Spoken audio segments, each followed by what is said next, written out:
What's up, everybody? We're back. Corey Hughes, Bloody History, as usual. I'll be your host today. My name's Corey Hughes. Hope you've tuned into this show before. If not, welcome. This is the place of magic and wonder, where all answers are brought into the spotlight. Or something romantic along those lines. But we're continuing on with this absolutely fucking rare interview of Lawrence Howard. And how rare is this fucking interview?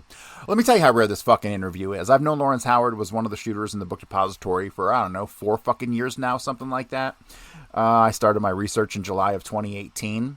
And no matter how many times I read references to interviews with Lawrence Howard and William Seymour and these fucking guys, they never appeared ever. And so, this interview is done by Jim Garrison. It should be in the Jim Garrison papers, but it is not in the Jim Garrison papers. It is not even a folder, an empty folder in the Jim Garrison papers. He doesn't have a folder on Lawrence Howard, William Seymour, or he does have one on Lauren Hall. I'll give him that much. And it's pretty scant. But that tells me that the vast majority of all the files that Garrison had produced in his office over a 15 fucking year period from 1967 through around 1978. Is that right? 11 years? I guess that's about right. Because I guess he continued his work into the 80s, but I haven't found a single document dated past the 77, 78. Something like that. So, but this document was hidden, and I'll tell you exactly where it's hidden. If you go to jfk.hood.edu/collection/Weisberg subject index files/Weisberg subject ads 12309 /Secret Service CIA Secret Service CIA 04.pdf. That's the motherfucking file, okay? This is one of the most important fucking files I've ever found. I promise there's not been another Kennedy researcher since Weisberg to highlight this or bring it to the public's attention. And the funny thing is, also, which we're going to go over in the next couple days, we're going to go over an interview with Lauren Hall by Jim Garrison, which I just fucking found. We're going to go over an interview with Lauren Hall by Harold Weisberg that I just fucking found. And we're going to go over an interview with Lauren Hall, another interview of Lauren Hall by Jim Garrison. So 2 different Jim Garrison interviews, which no one's ever fucking seen before, okay? I promise you, no one's ever seen these interviews before. They haven't been seen the light of fucking day since Weisberg fucking died, and this motherfucker's files are so... I have to say that Weisberg's files are probably far more complete than Jim Garrison's files. Like I said, this is a Jim Garrison papers file, and it's not in Jim Garrison's papers, is it? No, it's in fucking Harold Weisberg's collection. So I'm assuming I'll find more. I started to dig through this motherfucking Weisberg collection, and it's 100 gigabytes of PDFs, okay? So if you understand anything about PDFs, a big fat PDF is like 10, 20 megabytes, right? That's a fucking huge PDF. And I got 100 gigabytes of fucking files, right? So somewhere in there, I wish that I could fucking have AI scan them and fucking search for key phrases and stuff. That would be goddamn awesome. But, I'm starting to ramble. The point I was making is that this is one of the most important files. The next week or two, we're going to be going over all these interviews with these fucking guys. And we're going to get back to the Secret Service car, because I never got around to pointing out the fucking Secret Service car shit that I wanted to. So we're going to continue with the Secret Service 8 + 2 = 10, part 7, after we get done with this stuff, right? So, but yeah, the point I was making was that this fucking file is so super important, and it's been buried here, probably inadvertently by Weisberg. I don't know why it's not under a Lawrence Howard folder. I kind of understand when you start to get a collection this size, you start to lose your mind, and you can't ever really organize things the way you want them to be organized, and so you start having these outgrowths, these cancerous tumors of files that just keep growing. But, all right, so let's continue on. We're just going to pick up from where we left off on page 66. And he's talking about a guy named Steele. Steele, I think I know him. I don't know if it's the same one or not. Maybe I'm prejudiced because I know his father. Lawrence Howard says, if you know his father, is he from North Dakota or Montana? And Garrison says, no, he's from right here. He's a local. Howard says, oh no. And then Garrison says he's just a long-legged kid that Oswald picked up just a few minutes before to help him hand out the flyers. And Howard says, no, I remember Steele. He joined the group. I don't recall if he joined the group January or February of 1963. He was from up north. He was an ex-Marine, and he had a bunch of cameras, and he wanted to go in and take pictures, this type of thing. What happened to him? Dick Watley and Jim Lewis, and this is when the group broke up, took off for Central America to go capture wild animals and sell them to what's the place in California, the Jungle Lion. Sounds like a hard way to earn a living. This is what's supposed to have happened. And then Garrison asks, what about Henry Enfontana, Enfonta? And he goes, yes, Henry. He's one of the ones that was infiltrated by the Democratico de Momento to this Castro plant. He buddied up to him and got some information about him. This is in Harold's book, and somebody brought it up recently. This was in New Orleans. You mean the Fernando Fernandez, that business? I think that's it, yeah. How about Enrique Maurice Williams? Remember I told you I thought I might have something on Smith. It comes to my mind, I think I may have been confused. I think this is the one, Williams. No, I don't know any of these. Do you want to hear about that? I don't know if it's worth taking up your time. Who's that, Smith? No, Williams. I thought it might have been Smith, the name, but I'm not sure. I think it was Williams instead. Why don't you tell us, first of all, what you thought about what you might know about Smith? Okay, but after that the name popped up, though, I think I might have been confused. I think it's this guy instead, about June or July around here in 1963. This priest, he was supposed to be a reverend. Do you know his name? Yeah, I looked it up. It was Vincente Concepcion, or Vincent Concepcion. He put reverend before him. He was supposed to have been, we were on the quay at this particular time, and we were trying to get back to Oscar Pino. I remembered, I mentioned him a while ago. He was one of the leaders of this, and this reverend that were kind of representing us. And they claimed that they were going to bring some people over that were interested in, in backing us, supporting us with chow, weapons, everything we needed, So we were supposed to meet them there by No Name. There's a long bridge that's burned out. You've got to row across. We had a dinky little rowboat, and the current's pretty swift. Anyhow, we left. It was nighttime, and we drifted about a quarter of a mile. It was so bad before we got over. We darn near didn't make it, but they were waiting. They were going to go on the boat, but when they seen what we went through, they didn't want no part of crossing back with us. They had brought us a bunch of food and all this type of thing and gave us some money for cigarettes and all this type of thing. They were interested, like I said, in backing us. And I remember distinctly, it stands out in my mind that one of them, they were all Cubans, but one of them was an American. I think he was an American or Cuban, I'm not sure, but it was an American name. It was dark and I couldn't see too well, but first I thought it might have been Smith, but after the name came up, I was thinking about it. I think, what did you say, Williams? But this might have been Smith. That's what I say, maybe. So he doesn't know what the fuck he's talking about. And he goes, Sergio Arcacha? He goes, yeah, but I think it was Williams, I'm pretty sure. Enrique Williams. That's what I was going to ask you on Smith. Is he supposed to have, do you have anything on Williams? Williams doesn't mean anything to me. Smith, of course, does. Is Smith supposed to be, does Smith have any, is he related to Castro or somebody up in the government in the Castro regime? Sergio Arcacha Smith, and Howard says, Sergio Arcacha Smith was very big in the Batista government, very large. What was he? Hell, he was a consul in Spain and Brazil and different places. He has no connection at all with Castro. Well, then I'm probably way off. He's pretty much involved with Guy Bannister in his office where Dave Ferry operated from, where Oswald was seen on some occasions. He's important, but he won't be cooperative. And then Howard says, he's in Dallas? Garrison says, yeah. Have you ever heard of Al Bogart? No, I think I've heard the name. How about George de Mohrenschildt? He was in Miami for a while in late 1963. De Mohrenschildt? No, I don't think so. He went to Haiti, George de Mohrenschildt. He's a Cuban? No, de Mohrenschildt is a German. When were you planning to hit Haiti in the Massfuror?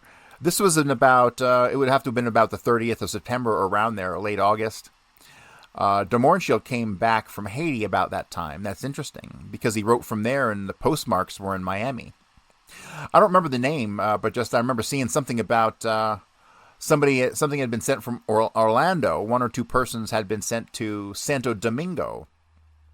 And then when they were supposed to cross into Haiti there, but wait a minute, oh no, they were in Haiti and they were discovered or something, and they crossed into Santo Domingo to avoid capture? Yeah. About the general, if you got rid of Papa Doc, the general was going to cooperate in using Haiti as a base into Cuba. Howard says, that was Leon Contalvo. I think it's Leon. I know Contalvo's last name. I'm pretty sure it's Leon Contalvo. And then in parentheses it says Contave, C-O-N-T-A-V-E. That's probably the correct last name. Then all of a sudden your weapons were supposed to have been confiscated and the deal was off. How long did you train for it, though, before the confiscation? It wasn't, how long was it? It was about a 2-week thing. It really wasn't much training because these people were all brought down and they have to have a place to stay, instead of all boarding them. So they threw them on the quay for a while. This group that you had trained there are 10 or 12 men from these pictures from Redacted. Was your group consolidated into this larger group for 50? Yeah, what happened was I was at that time getting back in from Redacted Massferer. I was training some of his people. He's talking about either Kiki or his brother Rolando. I was training some of his people in one of the keys. They were backing us with the understanding that we could have what we wanted if we trained his people. Actually, he wanted the key more than anything else because they wanted to put in their own Redacted, which was fine. Doing this with the understanding that he would give us, me and the people, transportation and what was needed. We would work independent, more or less. But what happened was that this Oscar Pino that I mentioned, I don't know what happened, but it was kind of a cross-up deal. I was in Miami. I was in Redacted off the key. When I got there, while I was still there, I got word. One of my boys came in. He said, look, you've got about 50 new men. I said, what are you talking about? So what happened while I was in town, he claimed he could do it, and legally he could. I mean, without my knowledge or consent, he not infiltrated, but he moved in Massferer's men.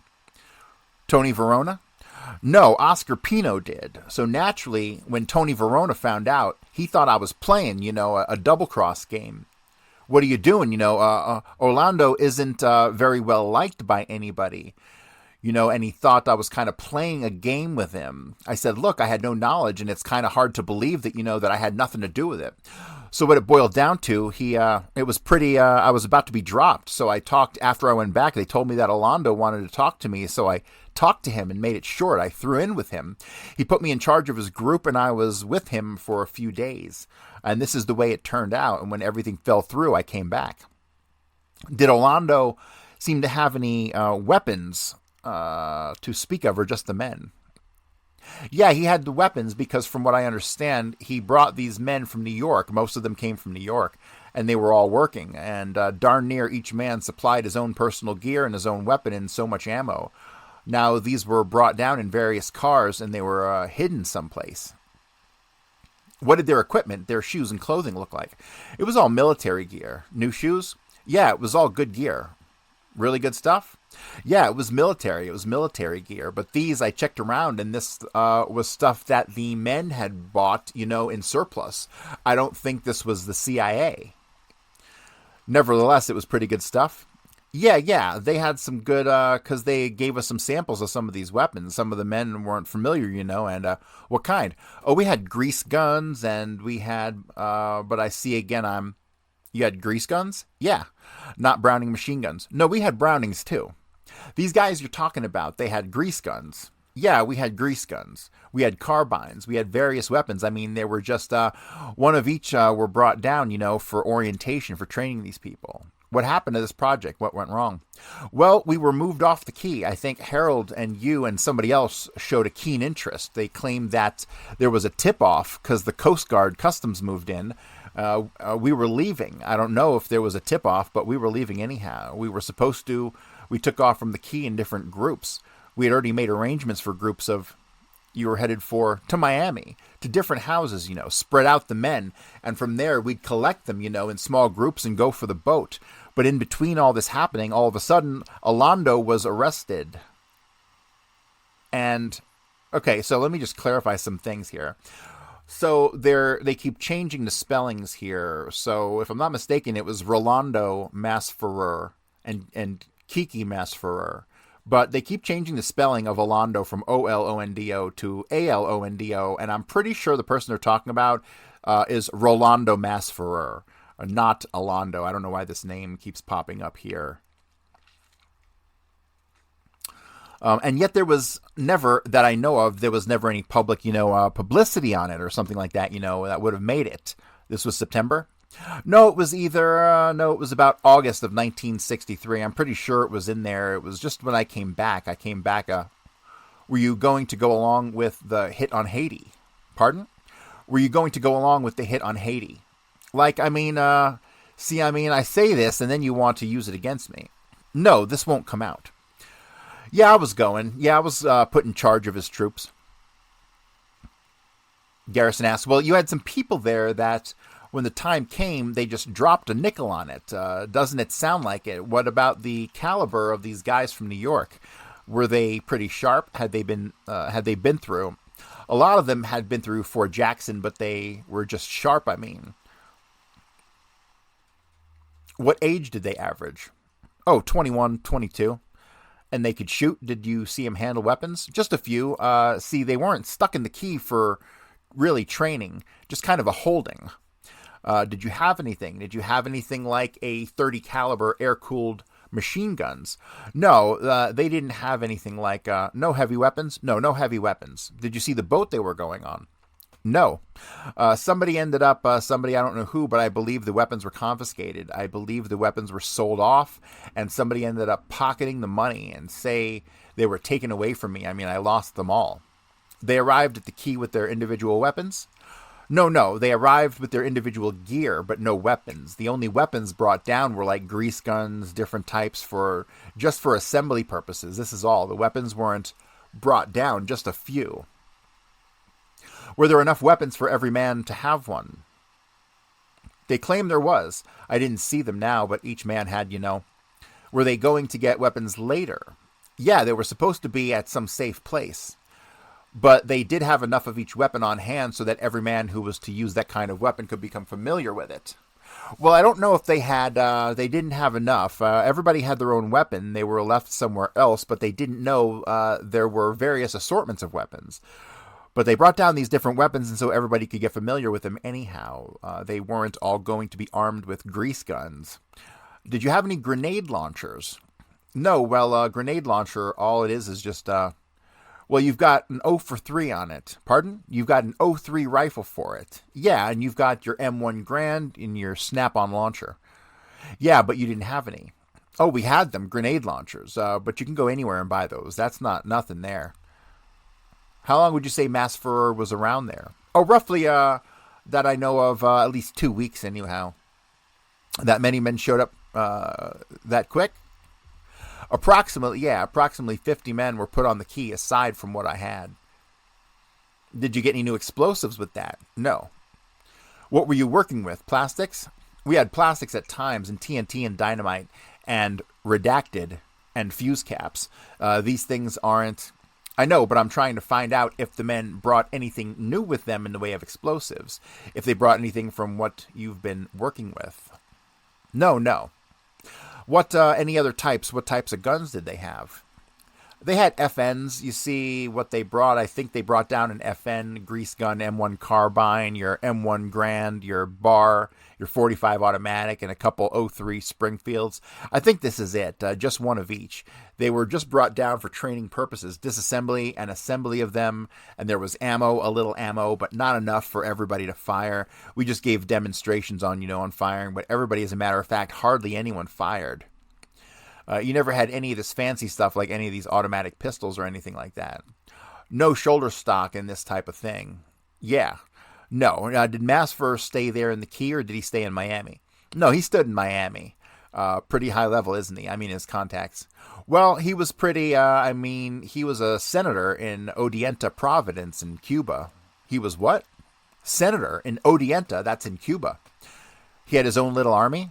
He had his own army? Right. He'd go into the jails and take, do you know where he stayed in Miami? No, I don't. It was, I guess, a girlfriend's house. And he kept jumping around because they were right in back of him. Who was giving him the most trouble, the FBI? It seemed to be the FBI that was in back of him all the time. The Haiti thing is something I don't know much about. What was the point about the Haiti thing? Well, the thing about Papa Doc was supposed to be a dictator and all. Through General Contalva, there would have been reforms. And then Jim Garrison asks, and in parentheses, de Mornshield, I think you would have seen him if you saw him with Alando Masferrer.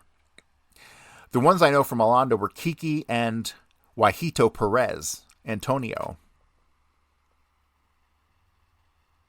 Hey, we might actually have a name now for Warito that they keep saying was with them, but who I'm pretty sure was not with them. Warito Perez, comma, and then it says Antonio, ... Did Kiki live in Miami? Yeah, at the time he was. Was he active at all in this business?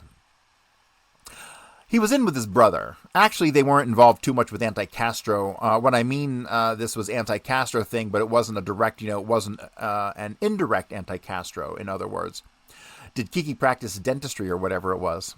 I don't know. I know he was a dentist. I don't know if he practiced it. I don't think he did. Not in Miami, anyhow. You asked me what was the overall objective, more or less, on this Haitian thing. Papa Doc was supposed to be a dictator, and Contalvo was supposed to make reforms and all this. But the main thing behind it was that in the event the overthrow was successful, Contalva was guaranteeing Alando a base of operations to work from. In other words, if you look at the map, Haiti and Odienta tip, there's only about 60 miles, He would have guaranteed them a base of operations. But it's an awfully small group, isn't it? Well, this was supposed to be part of the group, and Contalva had people already in the hills. You see, it was supposed to be, it never would have worked. Let's face it, not with 50 men. It's just a long shot. Yeah, it's a long shot, but I still feel that somebody ended up with an awful lot of money in their pocket, and then there was a repetition of this again, and then 2 years ago or something like that. Yeah, it came to life there. This was the second time, though. Yeah. And Howard says, you had Americans involved in that, though. Garrison says, yeah, but Alando's ultimate objective was in Cuba. And then Lawrence Howard confirms this and says, yes. Garrison asks, where's Batista these days? And then Howard says, isn't he in Madrid? Spain, I heard. They don't hear a word from him, do they? I don't think. He's with the money. Did he get away with the money? Yeah, they claim he did. What is he, about 60 now? He's 60 with that kind of money. He must have hell. He could care less. So Jerry Patrick came to you voluntarily then? And Garrison says, yeah, he came unannounced and somebody said there's a character named Jerry Patrick who wants to see you. And I recognize the name. Well, this is, he still wears them, the big, yeah. That was his trademark. He must be talking about his sideburns. That was his trademark, and he comes in, and we had a long talk about everything, and he seemed like an all right guy, but pretty soon hit me with this stuff about Lauren Hall being a communist, so not too much came of it, and he had this little fellow with him, Harper. Roy. He means Hargraves. Roy Hargraves. And then Jim Garrison says inaudible, and then I asked him something and he said you'd better ask him. So apparently of the two men, Patrick was the boss, but he didn't have anything to offer. Apparently came to see what was going on. He had just come from Washington, curiously enough. He was rejected, Howard said. Pardon? He was turned down on his application for, State Department. Yeah, he's a big son of a gun. Howard said, yeah. He must weigh almost 300 pounds. Well, maybe. Garrison asked, do you know offhand if he knows Gene Bradley? No, I don't. How about Colonel Gale and some of these other people? Offhand, I don't know. You mentioned that Billy James Hargis was an assistant to General Walker. Howard says, well, I think the reason I mentioned that is because I remember Patrick and some of the other fellows went to see him when he was in Miami. I think it was General Walker and Hargis were making some kind of speech there, and they went to see him. General Walker and Hargraves. Not Hargraves, excuse me, Hargis. Where was this, in Miami? Yes. Do you know when that was? And then Garrison says, they're kind of a team, so that makes sense. Howard says, I don't remember. I think it was in early 63 sometime. Who did they speak to? I don't think they spoke to both of them. To whom? I think if I remember correctly, they spoke to General Walker and Hargis. Who spoke to them? Jerry Patrick and, oh, I see. You mean, who did they speak to? Oh, I don't know. It was just, they were in Miami in early 63 and Patrick spoke to them. Yeah. You say this fellow was associated with Orlando. Not necessarily, Howard said. In other words, he was visiting in Miami during that period, and he could have been, that's all. It doesn't mean necessarily, though, he isn't that important. It's just that you mentioned he was there. Does he look familiar in any way? I don't think so. What was it that about Walker and Hargis being in Miami in early 63? So let me clarify. Hargis is the guy who's the assistant to Walker. And Hargraves, Roy Hargraves, is the one who was accidentally referred to as Harper just a moment ago. But he was with Jerry Hemming when Hemming showed up at Jim Garrison's office. And Jim Garrison's take on Hemming, from what we can tell, is that Hemming was digging for information. And as soon as he said that Loran Hall was associated with communists, he knew that Jerry Hemming was full of shit. And he is. There's some interviews of Jerry Hemming that are pretty fascinating. Maybe I'll repost them on the podcast. But when you listen to them, like, you can just tell that he's completely full of shit, knows way more than he says he knows. That motherfucker was probably in Dallas, but I don't believe he was involved in the assassination. Here's the thing. I have no evidence he was involved in the assassination whatsoever, other than his association with Loran Hall and these guys, the fact that he was in Dallas back in March of 1963 when he met with General Walker and Lester Logan, those guys, before heading to allegedly Miami, where Loran Hall then met with fucking Trafficante and Roselli. Allegedly. I don't believe that should ever happen, but that's the story. So, in narrowing down the timeline of Jerry Hemming in Dallas, I mean, I'm looking at like March of 63, and I think he said that he was back there in October. Lawrence Howard said he was back there in October, but, I can't place him there, really. And the scant evidence of Hemming having been in Dallas, I just don't know. He definitely was not a shooter. He was definitely not in the book depository. I just don't have anything that would lead me to believe that Jerry Hemming was directly involved in the assassination, other than his contacts here and the blatant manner, the overt manner in which he went about doing his own like mini investigation, which seems to be pretty fucking valid. I mean, according to what Jim Garrison said and what Lawrence Howard has said, it's pretty obvious that Hemming was poking around to figure out what people knew. And is that the kind of behavior that's done by somebody who was in the know, who knew what happened, and was trying to get away with it and have an alibi and all that stuff? Would a guilty person who was involved in the assassination go to the lengths that Hemming did to find out information, right? If you're guilty, are you going to go to the district attorney and ask him what he knows? Give me a fucking break. No. And same thing with Hargraves. Okay, so a lot of people think that Roy Hargraves is the dark-complected man. Number one, Roy Hargraves is not that fucking dark-complected. And number two, the dark-complected man was Ahmed Dalimi, who's a Moroccan fucking General Mossad agent, right? So anybody who's still on that fucking Roy Hargraves is the dark-complected man tip needs to cut that shit out. All right, back to this. What was it about Walker and Hargis being in Miami in early 63? What do you remember about that? It was some kind of rally type thing that they had. I don't remember. Was it Cuban-oriented or what?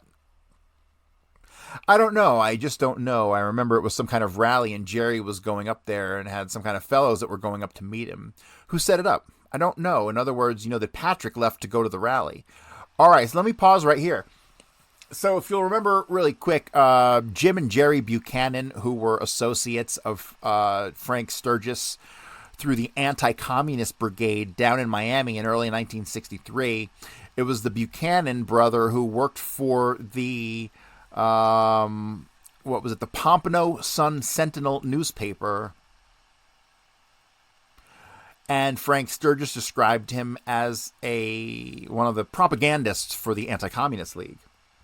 So, he had ended up coming up with the story that he had seen Lee Harvey Oswald down in March of 63 down in Miami, where he, on two occasions, one time where he was protesting and he was out there allegedly on behalf of Fair Play for Cuba Committee, And then there was another time where something involving a boat, and he was seen down there. Well, a couple things we can confirm with certainty that William Seymour was living in Miami at the time. William Seymour was one of the men who was impersonating Oswald. And I believe this incident happened. There's enough scant, anecdotal evidence and testimony surrounding it that leads me to believe this incident in March really happened. And since this Buchanan guy, I think it was Jim Buchanan, I think he's the one who came forward and said he saw Oswald there on the multiple occasions. I think that creates a documentary paper trail before the assassination, right? And so I'm pretty confident that happened, and William Seymour was living there at the time. But remember, they don't get Oswald involved in the Fair Play for Cuba committee until May of 63, right? So, let me continue. In other words, that Patrick left to go to the rally. Yeah, I think, somebody, I think he said he met him at that time, along with Steve Wilson and some of the other fellows. Remember, Steve Wilson is a friend of Lawrence Howard's, who was down in Interpen in Miami and stuff, a white guy, and he was bounced out into Los Angeles at the same time that Lawrence Howard was also. We have a confirmation of the relationship there, and he comes up again. So then Jim Garrison asked, the interesting thing about Hargis is that Carlos Bernier used to associate with Hargis. Lawrence Howard said, yeah, the one you showed me. Does that refresh your memory at all? No, Bernier, I've never seen him before. Nothing on him I can give you. Garrison says he's made speeches. He made speeches for Hargis. Hargis is a very lucky man to have Bernier making speeches for him. Does he speak good? No, he's excitable. He doesn't say anything, like firecrackers going off. Did you know anybody in the DRE in Miami? No, I don't think so. What type of organization is that? And then Howard says it's supposed to be an underground organization in Cuba. I think if I remember correctly, it's some kind of small military army. I'm not certain, but I think it mostly consists of an underground work in Cuba. Garrison says Oswald was supposed to... there are indications that Oswald was there in Florida. Not more than a few days, apparently, but they're rather consistent. You find them coming up time and time again, but they're wispy. You don't quite get your hands on them.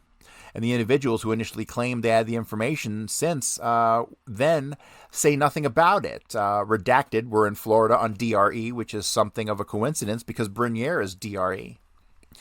But you don't recall any of the names of any of the DRE men in Miami or Florida.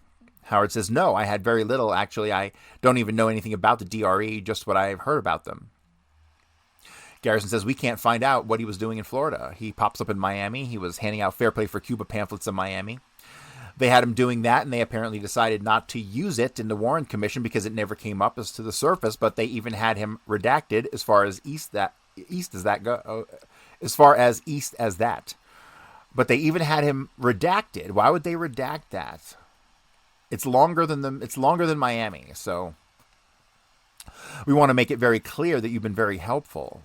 So yeah, the incident I was talking about, it's got to be, when is this? This is March of 1963.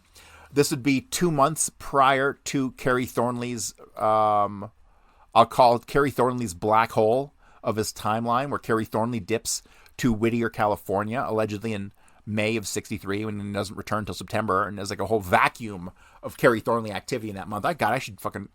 I should really dig into that at some point too. Thank God I have a couple decades to do all this stuff.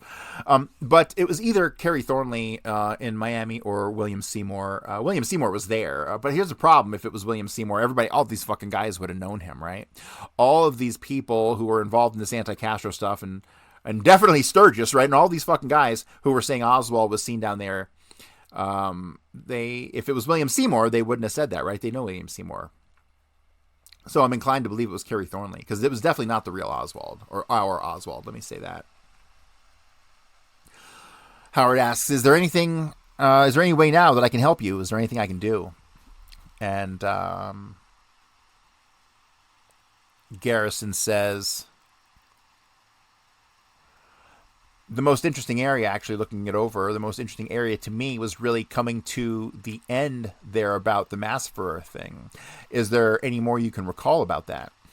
No, just briefly, that's it. I think in the remaining time, if Larry's willing to do it, if some of you all could have dinner with him, just let him free associate. Quite often some recollection comes up that way better than it does in the kind of confrontation we've had. But about Masfer, let me say that Masfer isn't under any kind of suspicion. I think he's just an interesting person, and that is part of the picture. But he's very interesting, and we'd like to know more about. And of course, anything you can recall about Hall's activities, again, not as a defendant, but he seems to be all over the place. Ultimately, I feel that he'll probably talk to us, and the more we know about what he's doing, the more questions we can ask him. You don't know anything about General Walker and Hargis in Miami? No, it was just a rally. I think they had a rally there, and it was announced.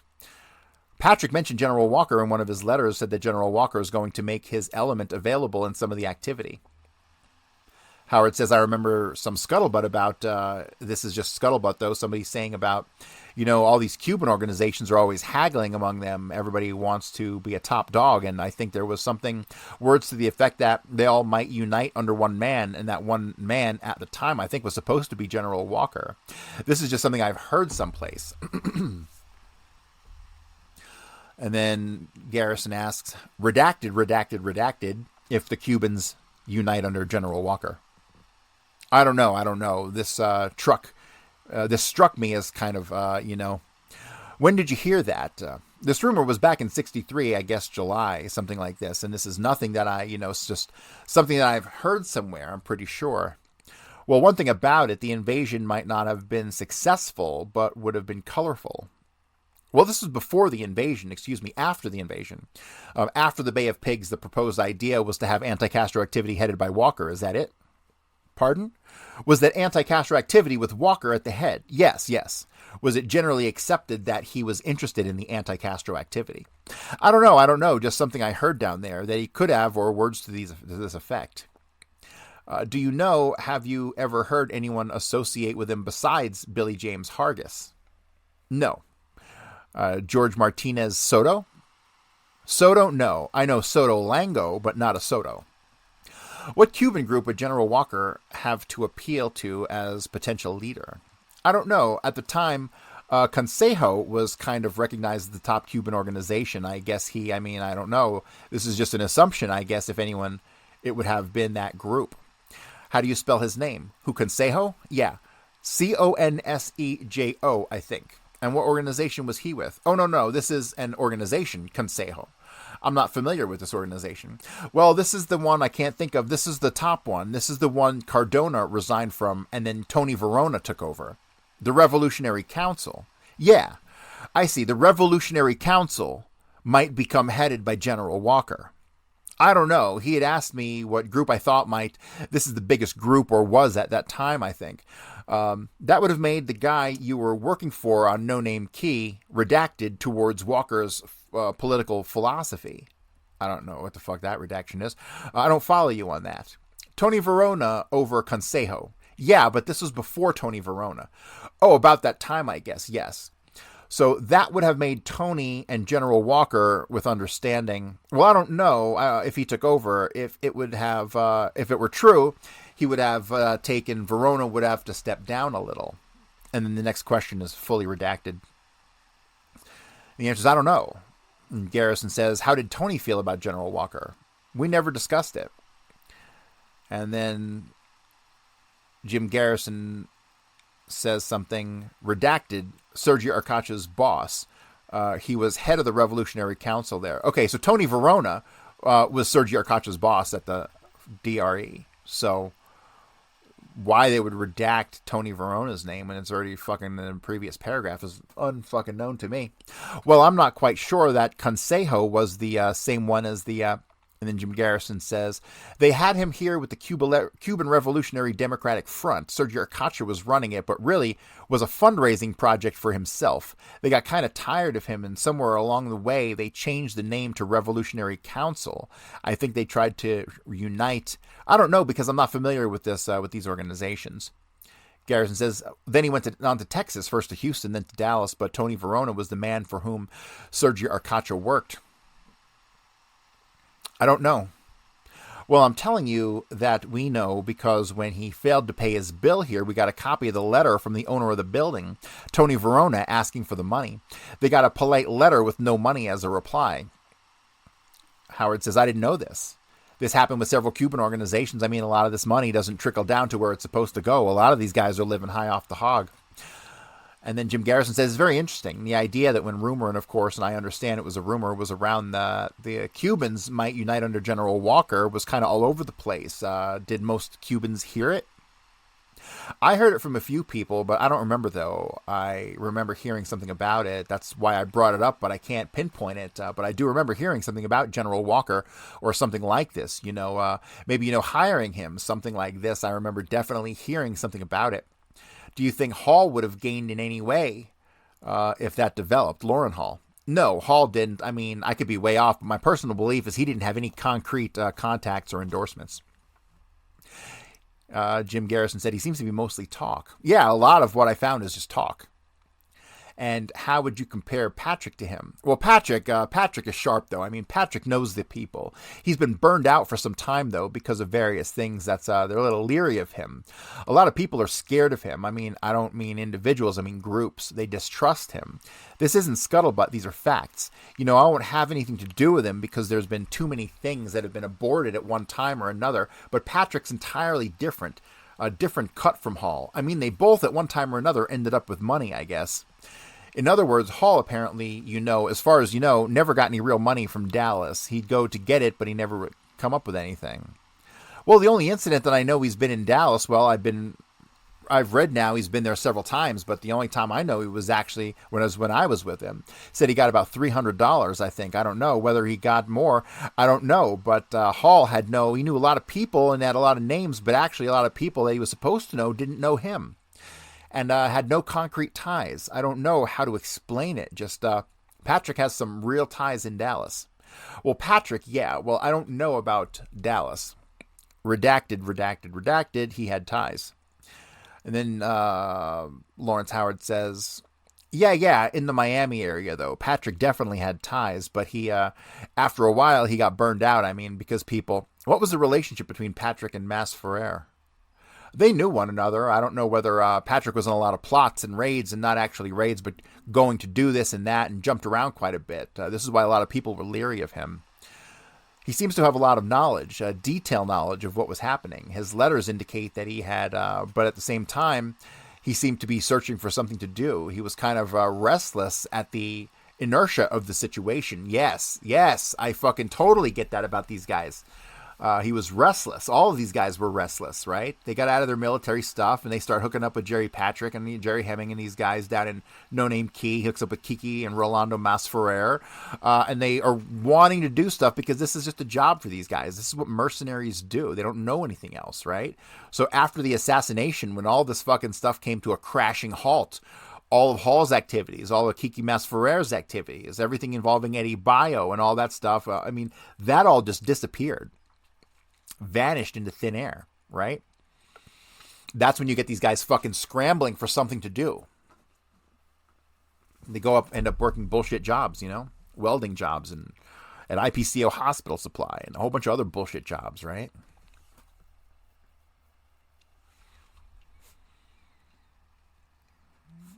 And then, so after Garrison's statement about Patrick being restless, Howard says, you mean recently? And he says, no, way back in the early 60s. In other words, I feel like he seems to have known all the organizations and the general situation very good. He does, right? He does. That's what I mean. He's an entirely different cut from Hall because he had ins, and people he knows and had connections. Garrison says he didn't really tell us much at all. You're not going to get anything out of him unless he wants to give it to you. I mean, Patrick is a different caliber. I mean, you think he could be CIA? I don't want to label the guy. I don't know. I mean, many people think he is or has been. My personal belief is I think he could have been. I don't know if he is, but I think he could have been because he had the connections. A lot of different things I was involved in one way or another, or he was involved in for some reason or another, always fell through sabotage. I'm not implying again that he was the one, but through sabotage or through leaks or something, boom, down it went. I don't know, though. That's a hell of an allegation there, Mr. Howard. You know what I think Jim Garrison said? I think that it seems to me that the CIA probably had a lot to do with the various names coming into the whole thing. In what way? In just planning it from the beginning and everything. In other words, wasting time and energy. Garrison says, in other words, talking to you, it's perfectly obvious that you're completely honest and the information from the beginning is thrown out and left there to be found, and Harold comes across it. This is the kind of thing they've done again and again. They've caused us extra digging to get under the surface, to find out that you're not the person you read about in that commission exhibit. See, this is typical. Well, hang on a second. So let me take a screenshot of this, because here we have Garrison's confirmation that Lawrence Howard is mentioned in a Warren Commission's exhibit. Guys, let's see if we can't find this reference here, the actual commission's exhibit mentioning Lawrence Howard, because I didn't think there was one. Howard says, I don't follow you. Well, somebody, apparently Seymour, registered under your name. Yeah. Hall didn't make any effort to hide who he was, but Hall was the one who told them you were there with him. That's double. Your name has come up twice. Your name was put there twice, one time by Seymour, another time by Hall. Hall put me at the YMCA? No, Hall put you at Odio's. Oh, I see. Not necessarily because it's his own idea. It looks like it was set up to indicate that you were there at the Odio house. It was set up by Seymour going there and registering as Howard. It doesn't necessarily mean that Seymour is actually after you either, but somebody could tell him. And then Howard says, Bill, I'd take my own life on him. If anything, maybe he used my name. So that's how close they were. Tight, tight, tight. But I'm saying that they seem to have raised redacted, and the name keeps coming up. Do you know anyone of your general and physical build in Dallas that Hall was in communication with? Anybody could substituted for you at Odio's house? And here it is. No, because we met very few persons. I think I've given you darn near, as I can recall, everybody we met. Okay, so Hall puts Lawrence Howard there at Odio's. He was there at Odio's. He went by Leopoldo. And when outright asked if there could be anybody else that could be mistaken for you that Hall would have brought, he says no. We met very few persons. I think I've given you darn near everything I can recall. Everybody we met. So everybody they met, there was no other person who looked and sounded like fucking Lawrence Howard who could have been at Sylvia Odio's, because it was goddamn Lawrence Howard at Sylvia Odio's. And here we go. He's just very calm and collected in his responses to Garrison. But Garrison is not a fucking idiot. But he's at a dead end, isn't he? Even with this big-ass long fucking interview with Lawrence Howard, he's at a dead fucking end. He got nothing. I wonder why he doesn't talk to Arnold Roland. Arnold Roland can put Lawrence Howard in the 6th floor. And he never does. So, what a shame.